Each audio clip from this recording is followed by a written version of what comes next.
Hello, everyone. Welcome back. This is episode 71 of my podcast, Brain Dribble, where even 71 episodes in, I'm still frightened to start recording. I'm just hesitant. I don't know what I'm going to say. I'm like, what if I don't have anything to say? And then I'm like, well, I'll figure it out because we always do. We always seem to just figure it out. Everything just falls into place nice and neatly in an organized fashion. I want to start off this podcast by giving a big old shout out to my guy, Trader Joe. Joe, he trades, like he's a stock trader, and I really appreciate that about him. Trader Joe's, I am Trader Joe's, more like Trader Hose, because I'm a slut for Joe. Hey Joseph. Hey Joseph. You like trading Pokemon cards? I like to trade my money in exchange for your frozen meals, Joseph. Joseph Stalin, I'm a big fan. That came out wrong. Don't twist those words. I mean, they're already twisted. There's no way to recover from this. It's instant, and the instant that I start, if words decide to come out of my mouth, it's gonna be wrong. There's no putting a stop to this. There's no end in sight of all the awful things that I'm gonna say. I'm a big fan of Joseph Stalin. Really, what I meant to say is I'm a big fan of Trader Joe's. Just love trading my money in exchange for their goods and services. I like to not have to cook. And so when I can just get rice that I can I don't even have to add any water. You know how they say just add water?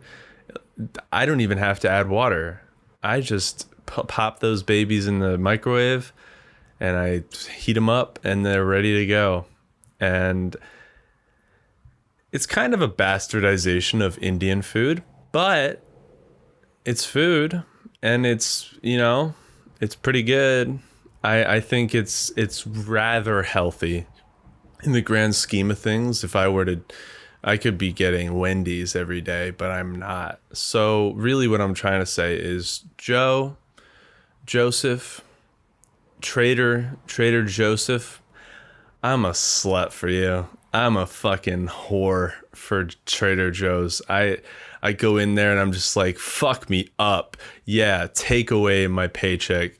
Just milk me dry. Just drain my wallet of all of it. Trader Joe's is like a really like hot girl that you just want to spend all your money on. I go to Trader Joe's and I'm like, is there a thing in here that I shouldn't buy? And the answer is no. I should buy everything. I buy out the entire store every time I go in, and it's a very long, arduous process that requires multiple trucks to fill up all of it. And then I don't even have enough space in my freezer for all that frozen food. But I'll tell you one thing, I love it. Love Trader Joe's. This is the whole note was I'm a Trader Joe, more like Trader Hose, because I'm a slut for Joseph. Hey, Trader Joseph, Joey, what's up, my man, Joey, I want to stuff all my money into your pants, and you just stuff all the frozen food into my face. Then, is that what we want to do? I guess so. I'm a hoe for you, Joseph. I think the goal of life is to minimize getting ready. There's nothing I hate more than preparing. to just get ready and just ooh when you like when you were a kid and you'd have to put on all your winter clothes just to go outside in the winter, and you just like spend like 40 minutes just making sure everything's nice and sealed shut so that no snow will get through.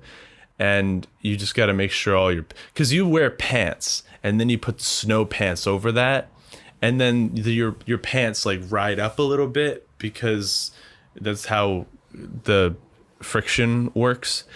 And then you have to spend another like 30 minutes just like pulling your pants back down to make it straight, because you don't want to be outside with all like folds in your fucking pants. Fuck that, dude.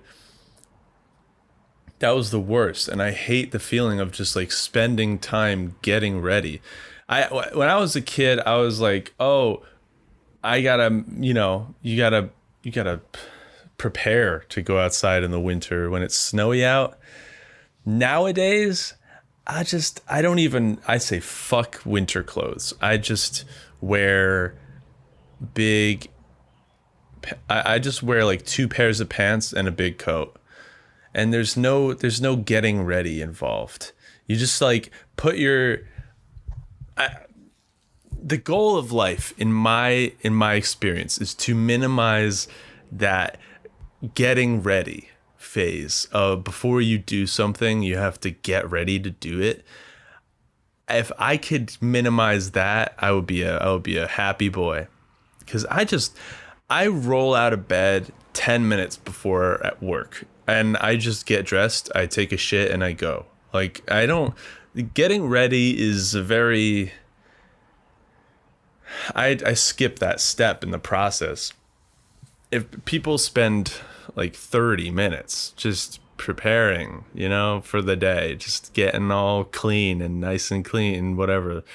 But I think the whole goal of life is to just to streamline your life, to just put on some clothes and then go. And then while you're going, it's important that you don't stop, because the moment that you sit down, you will give up.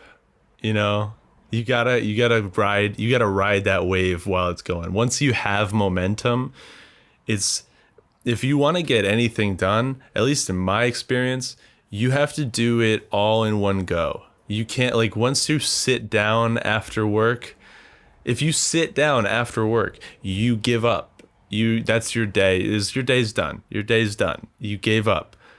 You sat down.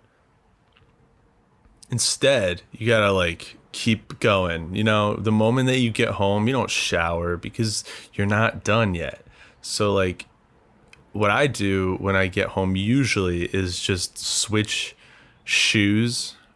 into my regular shoes, and then I go back out. I don't stay home, because if I'm at home, then I'm relaxing. And usually that's at the end of the day, and then your day's over.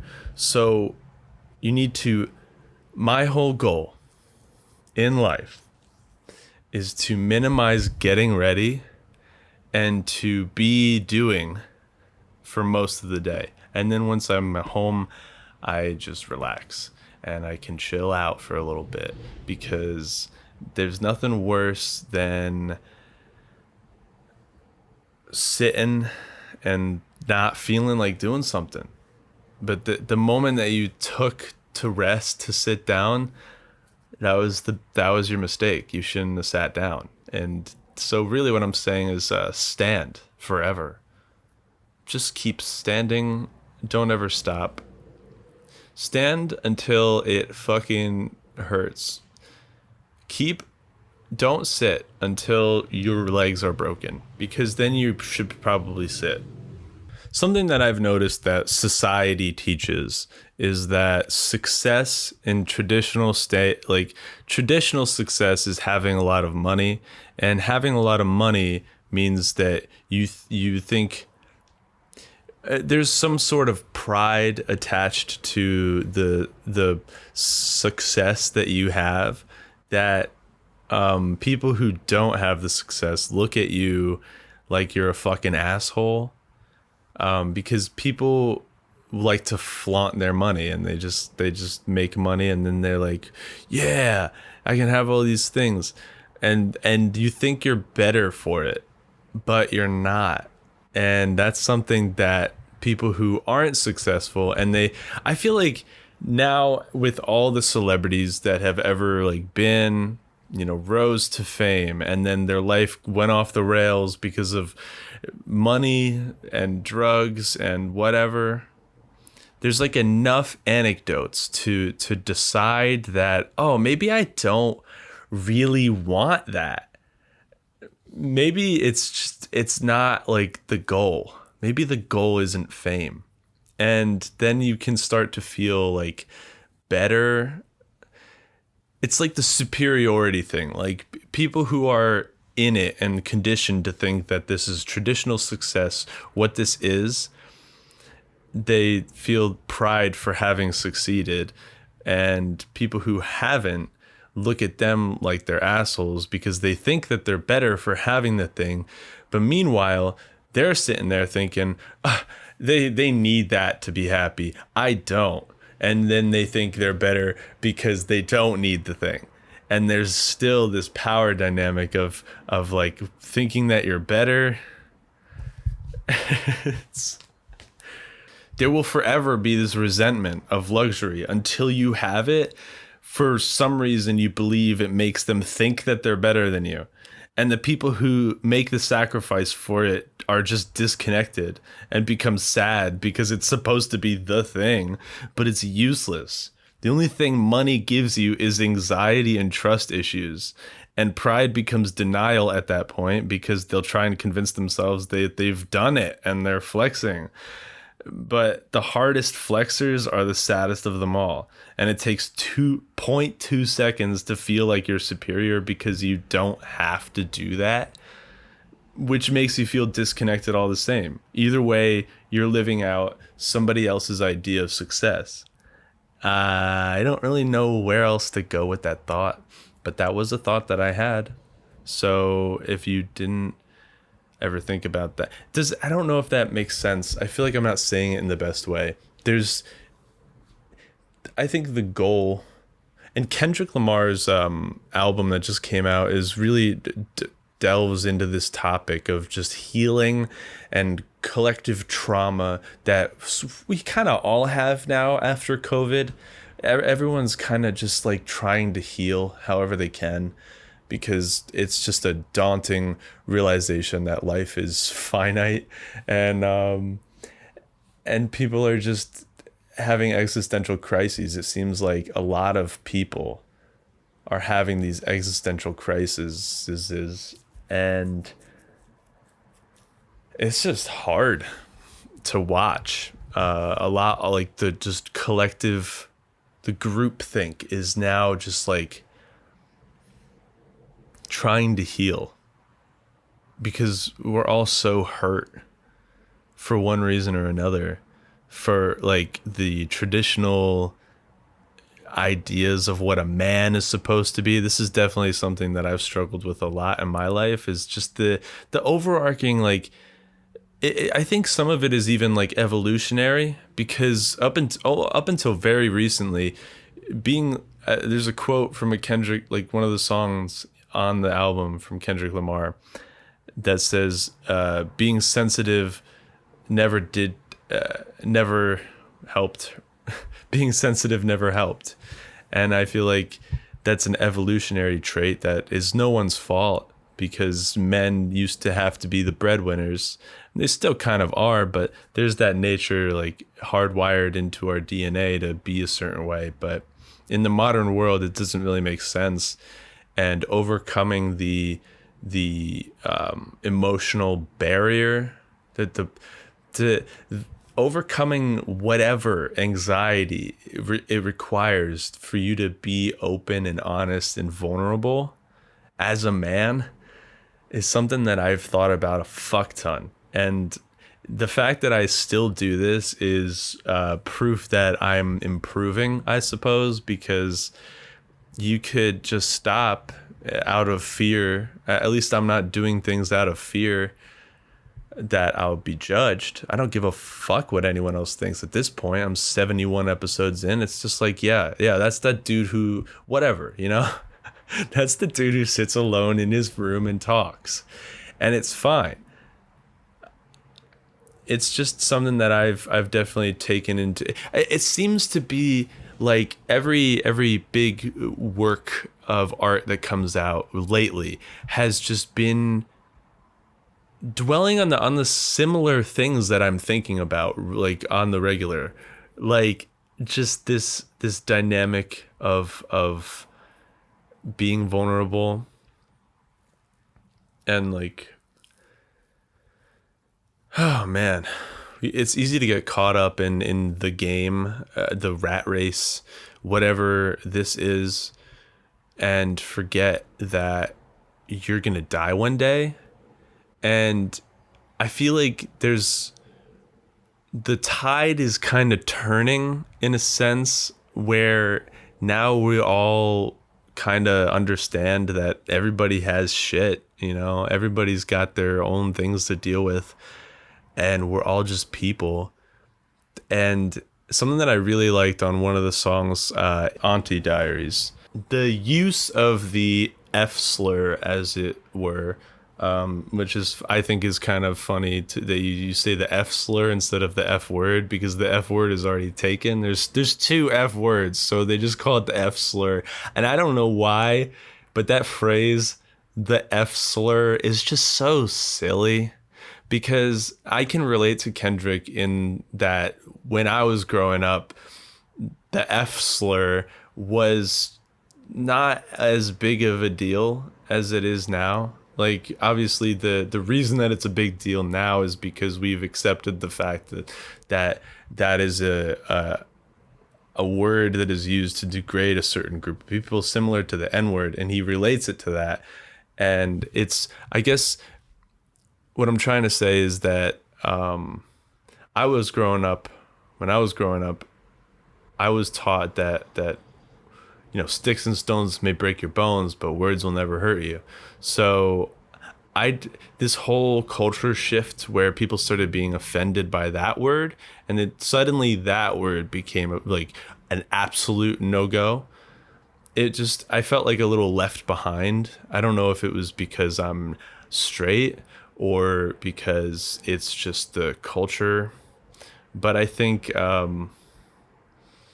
healing or change requires healing. So until we want to start reclaiming these words that have been used to hurt people, is going to continue to be offensive to those people until we've collectively healed. Does that make sense? Like he referenced the time on stage when he brought a white girl up and she said the N-word in a song, and he stopped the whole show and made it a you know, some people could argue, and it starts this whole conversation is like, is that bad? And it's, I think Kendrick admits at multiple points, and it's just being super vulnerable on this album, that this is a point of pain, clearly, that requires healing in order to change. And in order to prove the point, he uses the F slur, and which people, I don't know what I'm even fucking talking about. What's the point of me talking about this? It just seems like there's this cultural conversation happening where everybody's kind of on the same page, but no one really wants to say these things. No one wants to like be controversial because they're all scared to say the wrong thing. And when someone does say the wrong thing, they try to fucking crucify them for it. But the thing is, and it's important not to forget, whether or not he's real, I don't believe in, I'm not a religious person, but they crucified Jesus, which is really just metaphorical in the sense that this is just the way people react to what is on a higher plane of thinking. To think that, oh, well, if we reclaim these words, then we can all get along. But like, we're not there yet because these words still have a lot of bite. And I think many people will not hesitate to tell you that they are not mentally well. And it just emphasizes this fact that we need cultural, some kind of healing in order to move forward and not be offended, and to just have, like, because at some point, innocent until proven guilty kind of went out the window. There's just a set of rules that certain people abide by, and if you don't follow those rules, you're just a bad person. And I think it feels like people are kind of coming to terms with the fact that it is limiting, that saying that this is the way you have to be is makes it exclusive. You know, it's an ideology that people subscribe to act a certain way, and this is the way that it should be, and if you're not with it, you need to get out. But being so harsh about it, I think people are kind of waking up and realizing that it's rooted in a lot of mental health issues and a lot of hatred too. Because I'm not the first person to talk about this. Obviously, we're talking about cancel culture, whatever. But to say that you accept everyone, but then you can't accept the people who don't, because you're saying you need to accept everyone. And here are a group of people that don't accept a certain group of people, but you not accepting them is not accepting. So you can either, if you gotta accept, and just, that's it, period. And until we get to that point culturally, these words will be off limits. And we're clearly not there yet. And I don't think we're really, I think it's going to take a lot to change this idea that people have it out for you, dude. I don't know about you. I think maybe it's a symptom of being inside for 2 years, that when your world becomes a little smaller, and everything on the internet is outrage, and you take things really personally, but it's people are losing their edge. People are just being there's just a softness. And I think people need to remember that to give people the benefit of the doubt, to remember that people are human. It's very easy to dehumanize people on the internet. We know that. It's just a recipe for disaster. Being inside for 2+ years, right? Most people. This is the general way things have been for most people. Being inside, isolated for the past 2 years or so. Using social media and the way it gets out of hand, with thinking everything is the end of the world, the financial incentive to get you to think that everything's the end of the world, and to keep you angry. And so there's just that psychology of they're getting you, you know? Happiness is not as clickbait worthy as outrage. And that's just the financial incentive to be like, yeah, what happened to this week, right? And then we're all talking about this thing that we hate or whatever. So it's a combination of people's worlds becoming very small because they're just alone, and the way social media makes things seem like everything's the end of the world, where if you look outside, it's just a day. It's just a day. You know, you are not seeing and people, and then it's a guilt trip to get you to care, because there are terrible things, but there are terrible things that are always going to be happening. It's never going to stop. there's just always going to be terrible things happening. And you can either read about it and just know it all and just think that life is the worst because you just know about all the worst things. Or you can like put it like, I forgot people were like this because I put it away. It's not healthy for me.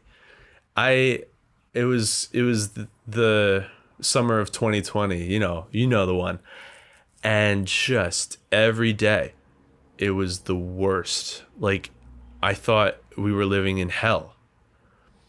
But at some point I snapped and I said, I have to put this away. I'm sorry. I know it's not the morally sacred thing to do at the moment, but God damn, dude, when you put it away and you stop thinking about it, I don't know what's going on in the news. I don't know the latest TikTok trend. I don't know what people are talking about. And it makes my world so much, oh my God, it's so much better. I can focus on things that actually matter to me. I can find joy. It's I think it's to not have that self-awareness, to be like, at some point you gotta care for yourself, right? Because you spend all this time, all right, it's just a bird, whatever, it's nature. Are you mad at nature? Sorry the outside exists. At some point you have to start acting for your own happiness, because that's the moral superiority to caring about everything, is that you care and you care for these people. But like, you're not really doing anything. You just care. And that's great.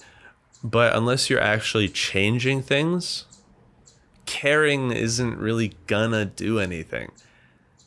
So at some point you have to stop caring for other people as much and reallocate some care and put it into yourself. Because when you care all about all these other people, these groups, these people who are so oppressed, the hierarchy of things, who's on the bottom, we gotta root for the little guy, whatever. Playing that game is just, at some point it just becomes neglecting yourself, because it's in that mindset of victimhood who it's like, my friend would do this thing where anytime I'd come to him with a problem that I was having, he'd say it was bullshit and that his problems were worse. And I refer to it as negative one-upping. It's so you can't just have something bad happen to you. There's always somebody with something worse. And that's true. But doing it to yourself is writing off your own things. This is making you feel some type of way, and you are not doing anything about it because black trans people are being killed. And that's more important. But to you, assuming you're not black or trans or whatever, you know what I'm saying? You know what I'm saying. When you care for yourself, the world becomes a lot nicer. The world becomes a lot more of a loving place. And I think there's some, Andrew Schultz was talking about on a podcast of his recently, where it's like, you want to make art about pain. And when your pain is for rap music, it's oftentimes drugs, violence, and just, weapons. And it keeps these things, you're writing about it because it's real, but it keeps it in the zeitgeist and it never changes. And so people start coming in and thinking, "Ooh, this is cool." It's like, no. This is not cool. We need to remember this is not cool. We don't like this. And then that's why it's so offensive when these white rappers come in talking about all their fucking guns and shit, because it's like, no, if you've been traumatized, you don't wish it upon anyone. So like, people saw the success that art that came from pain made, and said, oh, I'm hurt too.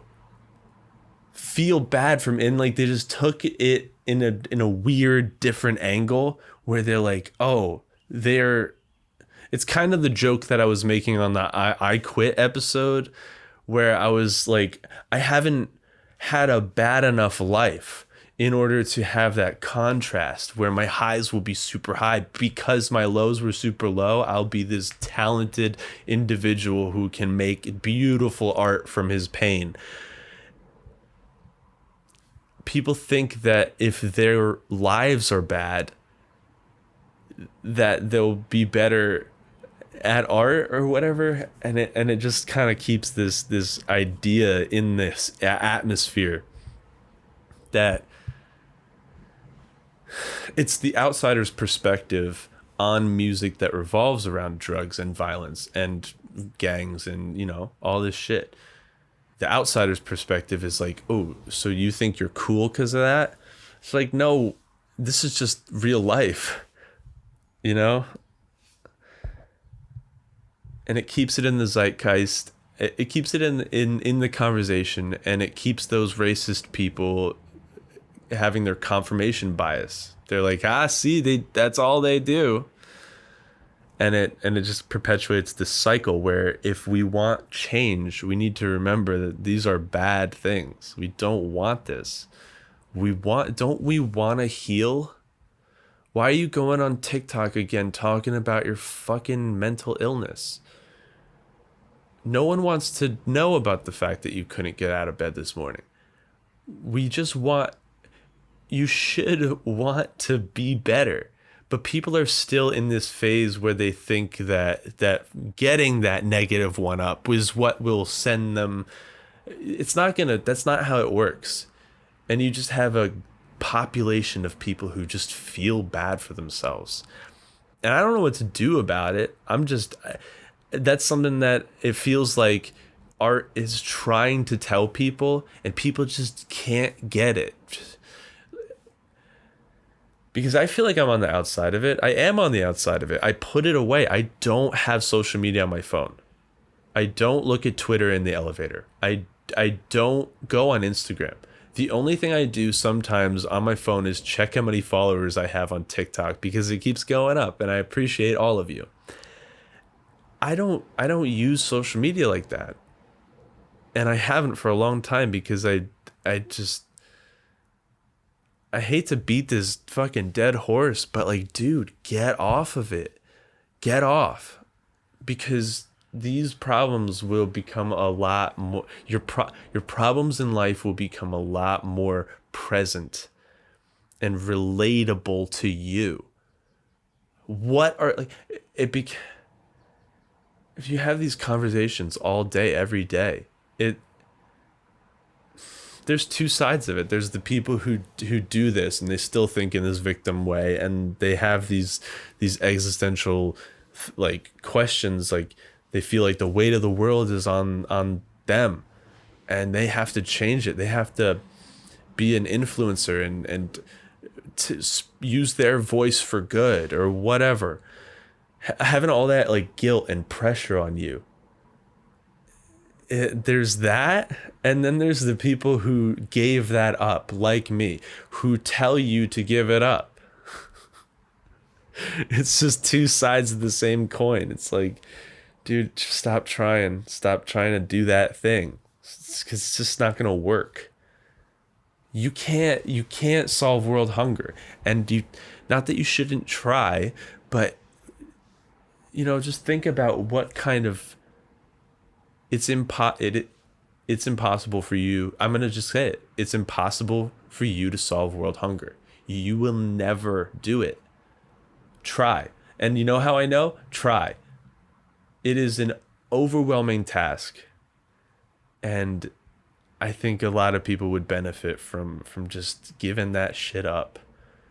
These like you're the savior. You're gonna come in and just fix everything. Fix yourself. Focus on yourself. And this is something that really just stuck with me from Kendrick's new album. It's this collective idea that we won't be better until we choose ourselves. We give ourselves the time of day to heal from whatever it is that we are neglecting. Because you neglect it, and it sucks, and it gets worse, and you ain't felt shit until you felt it sober. You need to deal with these fucking emotions, bro. Instead of giving in to the victim, people just want to, you know what? And at some point, I'm sure I'll get to. I have been there. I haven't been beating the drum as much besides this episode, but Kendrick's album just got me thinking. So I just think it's really important to get off social media, because it's not real. Whether they say it is because it's how the people make is it how you make your income? Because the reality is, most of the work that goes into content creation is not on social media. You gotta step away and have your own fucking thoughts, dude. Yeah, I'm sure I'll get to a point where I feel like I have to say it anymore, because I'm not trying to force my lifestyle on anyone. But I can say it has objectively improved my life. And I don't really, that's, I just needed to get that off my chest. That was a really long-winded way, and I don't know if I barely finish sentences, and that's fine. Because who needs a fucking period anyway? Periods suck, right? Right, ladies? You know, it's just one long run-on sentence. And the words that I use to fill in the gaps are because and and. You just add information, just keep going, just keep spilling. And because. And if you ever noticed that with the way I speak, that's what I do. If I run out of words, I don't end the sentence, I say because, and I have to figure out why. And that's the secret. I just did it right there. And that's the secret to never running out of things to say, I guess. Ironic that right now I would run out of things to say, but you know what I mean. But is another one. Just anything that could combine anything that can combine two sentences and just make it not end a never-ending, I was gonna say never-ending period, but that's not. Let's try and be funny for a little bit, shall we? I don't know how to use Snapchat as much anymore after the update, because I didn't update Snapchat for about 5 years, and then it finally forced me to. And so I don't really know where some things are, but I keep getting re-added. I keep getting added by these fucking fake accounts. And I don't really know how to check people's Snap score anymore. So I just go in to see our combined score, where it says Snap Heroes or whatever the fuck. And it's always half of mine. So I'm like, yeah, it's 0. So it's 0.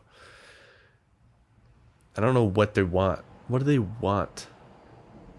It's always girls. That's why I add them, right? To check and make sure. Are you real?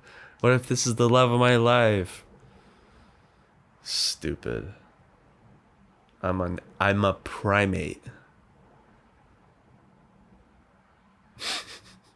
A random girl whose name doesn't even match the name on Snapchat with a string of numbers after their name adds me on Snapchat, and I think, ooh, is today the day? Will I finally have found the one? I'm a fucking ape. I'm a stupid, dumb male. I'm just dumb. And this is proof. The fact that I add these people back is just like, really, dude? You think that somebody's just gonna find you? I don't know what I expect. And I don't know what I expect. Like, fucking so stupid. But I do it anyway because I'm desperate. Because I would get to know someone like that. Okay? I would just randomly add somebody and just start talking to them. And then if they're not attractive, just stop talking to them. But I would just randomly add somebody on Snapchat and just like try and meet someone that way. That might work. You don't know. It could. You don't know. You don't know. You haven't tried it. But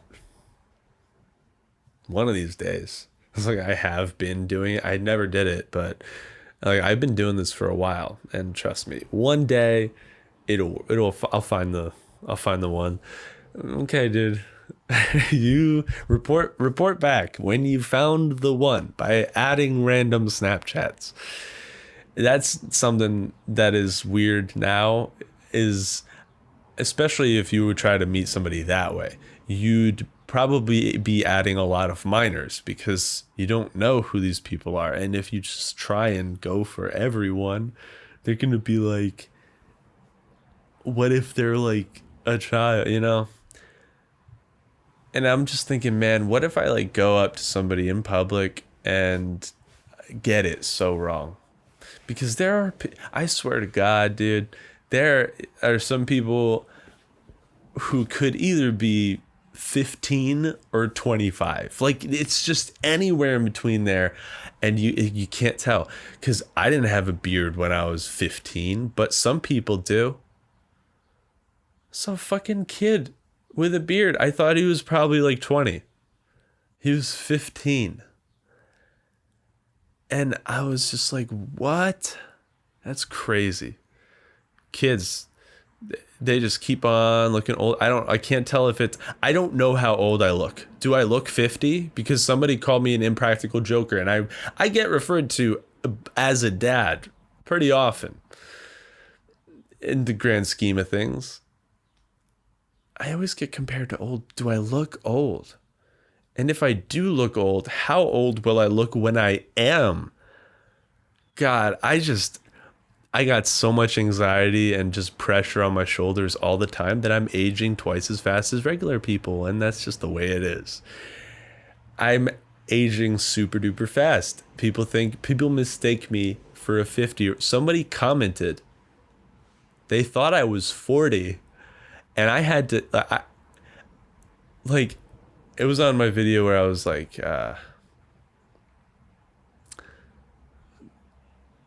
talking about getting a real job, and someone commented, you have no job, you're 40, and you're single. And I had to like respond to them and be like, I'm 23, I have a job, and I have a very loving and supporting group of friends. So I don't, sure, I'm single. You got me there. But like, doesn't mean I don't have people, And why am I incomplete without a partner? It's what they call it, their other half. Yeah, I don't want to be half a person. If you look in the mirror, do you see only a torso? Why are you looking for your other half? You have a whole body. it's just looking for love as the thing to complete you is illogical inherently, because you're a whole person. You're all of it, and you're sitting there like, I'm only half. No, you're a whole person. Yes, you are. What? Do you think you need to be two people? Here's the problem, dude. You'll never be two people. Doesn't matter how hard you try or how much you think you know someone. You're never gonna be them. Like, I got my better half, and it's always the better half. Why are you the worst half? You're just putting yourself down. It's like, I need to go out and find someone better than me. Really? Oh, I need to go find someone better than me who could just fix me up, you know? Fucking absolutely not. This is horrible advice from just phrases. Terrible. My better half. Why is it? Are you not good? Why are you a bad half? If you're the bad half, wouldn't you say that's probably less than half? This is my other 75%. It's like, what? Are you only knees down? Where is 75% of you? It's in them. So your life is filled with so much nothing that when you get with someone, they're not only your better half, but they're so much better of a half that they take up 75% instead. I'm getting a little abstract here. Point is, dude, searching for your better half is inherently fucking dumb. Because you already have, you need to find which. My right hand is my better half. I'm a righty, so that's my better half. Like, what?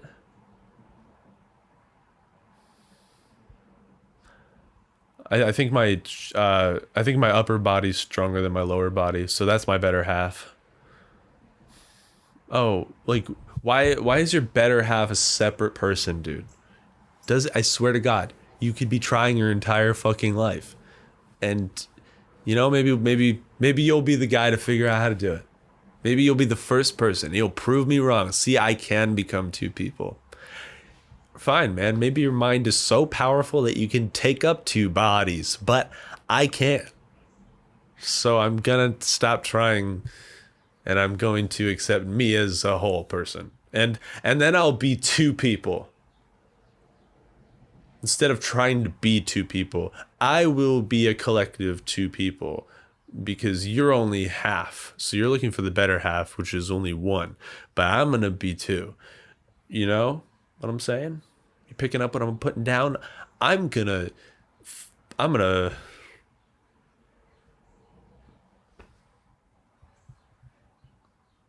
don't know. I like to, when I was a kid, I never, like, just growing up until very recently, until I had a reason to wear something, I've never been a person to be like, I gotta wear a bunch of shit. I just had like a shirt, pants, and shoes and socks. That's the basic four thing, and underwear. The basic 5 articles of clothing. I was never like a wristband kind of guy. I was never like a earring or a tattoo even. But I like to wear a hair tie because it's mysterious. Like, ooh, he could have his hair up right now. Like, what would he look like with his hair up? Because with it down, it's so bad. But if you put it up, I like to wear 2 hair ties so that people think, oh my God, does he do pigtails? Could he do pigtails? And how awesome would that look? Super duper cool, dude. I look great with some pigtails, I'll tell you that much. It's like I can just grab my hair so much better from the side because my hair in the front is too short and it doesn't go far enough back. The ponytail's got to be really high, and otherwise that I can't grab it all. And then even when I do, it just comes out and it just is dainty. My hair is dead. It looks dead. And it's not. That's literally just the way it's always looked. Because when it was shorter, it would poof up if it's humid. And it's always fucking humid on the East Coast. Hey, go to the East Coast if you want humidity. You know? All the East Coast. West Coast, though, is nice and dry. So I think I got to go there. Because there, my hair will be good. But in the humidity, my hair poofs up. Oh boy. You gotta fucking tame this thing. So you got split ends. Yeah, a little bit, but my hair also just does look dead. And they're like, you need to get a haircut because it'll grow back faster if you get it. It's like, no, it won't. They just want you to get a haircut. Think about it. Why would your hair grow faster if you didn't have split ends? It's at the end of your hair. We are talking about the scalp part, which is, by the way, you ever think about how your hair is always constantly sliding slowly? This used to be my opener on Tinder. Do you ever think about how hair and nails are constantly sliding slowly? I actually looked up how the length hair and nails grow in a month, and I figured out the speed at which how your hair and nails get longer. And this is the type of thing that you will start thinking about when you stop thinking about all of the shit on social media. The important stuff, like how fast do hair and nails grow per hour? Right? You know, it's like, oh, my hair grows, for me, it's about 3 inches a year. My hair grows really fucking slow. No, I think it's, 4 inches a year, but it's really, really slow. And I wanted to know how fast that would go per hour. If I ever got a Netflix special for my comedy, because they seem to be handing them out everywhere you go. You see David Spade. New special from David Spade. That shit was so fucking boring. He ran out of things to say and was starting to just tell movie Hollywood stories 11 minutes in. So, I don't know. But if I were ever to get mine, because it's kind of realistic now to have a special, because if you can't get one, you can just make your own. I'd be sure to call it Tyler Damsma is special. Tyler Damsma's with the apostrophe S special. So it's like it's his, but it's also he is special.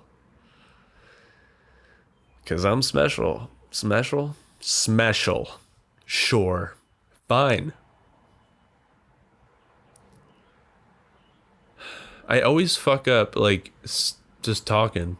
Everything that I say, I gotta say it a second time because I fucked up a word. And I think it used to just be my sense of humor. It's just like I can't even get it out. But I'm starting to think it's actually just a fucking speech impediment that I have. Because my brain can think fast enough. I just have to I just have to drink coffee or something. I just need to be energized. Something's got to be pumping. Some kind of drug has to be coursing through my veins in order to get me to say full sentences. Otherwise, it takes a lot, and either that or my voice cracks because I just don't know how to be serious. I don't know how to like feel like if I had to give a speech and figure. Like, I mean, I could memorize a speech. I got 100 in one of my speech classes for a speech that I did because I don't know. I actually cared and I wanted to get over this fear of mine. I have this fear of public speaking. It's very not, no one has it usually. The fear of public, no one's scared of that. And so for me, it was really interesting to try and get over this thing that no one has ever dealt with. You know, it's so stupid to be sitting there like, what? No one worries about that but me. I do. So it's good to to have gotten over that fear. But like everything, it resets with time. So I probably have to get over it again. But I would like to start. I'm gonna start doing. I'm gonna go to. I'm gonna go. I'm gonna start going to open mics again, because I did that 5 times, and it was bad. Oh boy, if I could just get comfortable I was so bad that I couldn't even be comfortable on stage to say anything funny. Not that I couldn't be funny, it's just that I didn't have a natural, like, I was just reading a script that I prepared, and it was not like there were barely. I feel like my joke placement is a little off kilter. I think sometimes the joke is that I just say something that, like, who says it like that? I can't even give you an example because I'm just too dumb. I feel like a lot of what I do is talk about talking, and then I talk about talking about talking. So that's a new layer. We unlocked a new layer, guys. I just talk about talking and talk about talking about talking while talking about talking. And I'm talking and I'm just talking. Same old me, just talking. J.R.R. talking. George R.R. Martin. I went to Bahama Breeze, and it wasn't even fucking windy, dude. I went on a Tinder date to Bahama Breeze. We were gonna go to Olive Garden because I thought that would be hilarious. To go to Olive Garden as a first date, that's genius. It's not shitty, it's funny because it's shitty. And so it's just funny. Because who wants to take anything seriously? Let's go to some place that I've been to twice in my life, and I got pizza because it's Italian food, so they have pizza, obviously. I told somebody that I got pizza from Olive Garden. They're like, why would you get pizza? I'm like, because it's Italian food. So I got their fucking pizza, and it tasted like someone puked on it. Just straight up. Tasted like stomach acid. I was just getting, you think about it, the color's kind of the same. A puke and, like a margarita pizza, when some of the cheese blends in with the tomato, it could get a light red and kind of mixing it with some crust. It kind of looks like puke, and it tasted like puke, and it was puke. It smelled like puke. I think somebody puked in my food. I mean, I don't know why anyone would do that. I'm a great person to be around, especially when I'm hollering and hooting and barking at them. I'm telling them, hey, give me a new drink. This one has a fucking hair in it. Hairs are... Nah, I did find a hair in a drink one time. I was going to say hairs are never in drinks. You ever see that? There's never a hair in a drink. But one time it was this coarse, squiggly black hair, ew, closed on a coffee lid, and I drank it anyway Didn't even pull it out. No, that was definitely gross, and it was more disgusting because it was black. Because it just made me think pubes. Nothing racial there. Uh, it wouldn't be as gross if it was a blonde hair, because I mean someone's definitely got blonde pubes. Blonde pubes. Is that the title of the episode? There's somebody out there. Yeah. I'm glad that I'm not that white. I'm glad that I have some like Sicilian, like Southern Italian in me, that I tan pretty good. I'm not I don't have to wear sunscreen. I'm not that white. But I don't know. I don't know where I was gonna go with that. I'm glad I'm glad I'm not paler. I see the possession of melanin to be a good thing. And I want to be darker. I don't want to be the fucking pale ass bitches. Fuck that. I don't want the sun to hurt me. Oh, you don't walk outside, you might get hurt. Like what? It's just outside. It's you know. Oh, white people are we're such pussies. You walk outside. If I mean to be fair, it's only works that way because my arms are exposed to the sun. So as it gets warmer, my tan goes up. But I get a nice tan line, dude. I'm pretty white. Like if I went outside and didn't have a shirt on, I'd get sunburned because it's too sudden, you know? Like, if you have a tan line like this and it's too late. Man, white people sucks to be me. It's so hard to be white. Imagine walking outside and the sun hurts you. Oh, I can't go outside today. It's very bright. Oh, it's such a beautiful day. Yeah, gotta be inside. Can't, it'll hurt. Can you get a melanin transfusion? Would that be cultural appropriation? I want to be darker, but I don't want to not, you can't do blackface.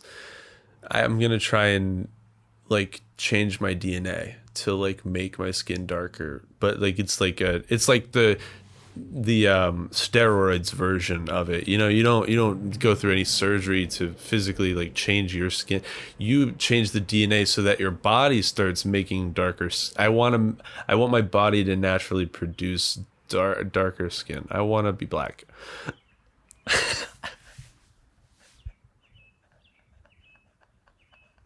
I mean, hey, no one taught me this. This is before any conditioning, all right? When I liked basketball as a kid. I have a fucking Lakers blanket that I use. I saw the people playing basketball. I was like, man, I wish I was black. So, maybe that's still there.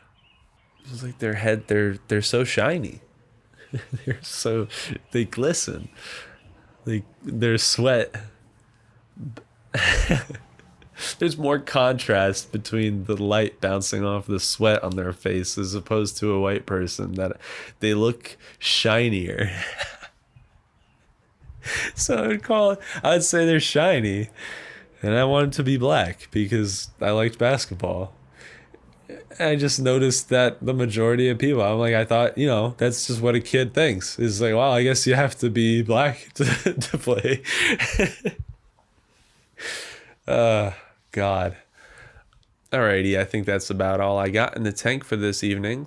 Thank you guys so much for listening. This has been episode 71 of my podcast, Brain Dribble. If you enjoyed, please feel free to tell somebody about it who you think might also enjoy it, because that's what spreading love is all about.